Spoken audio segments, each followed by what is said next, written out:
Right now, I mean, the question of creating a closed loop marketing system is, do you have 18 months and do you have $10 million?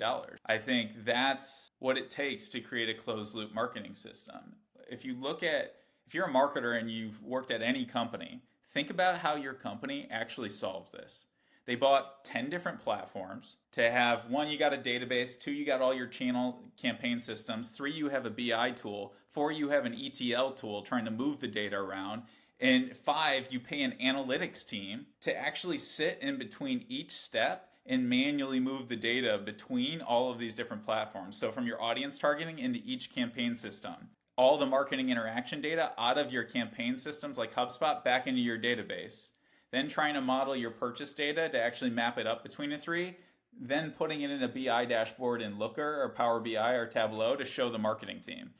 That takes 18 months and a lot of money in team time that you're putting into just trying to create a closed loop for single campaigns. And what I often see companies do, they don't create this as a system. You actually do this one off per campaign.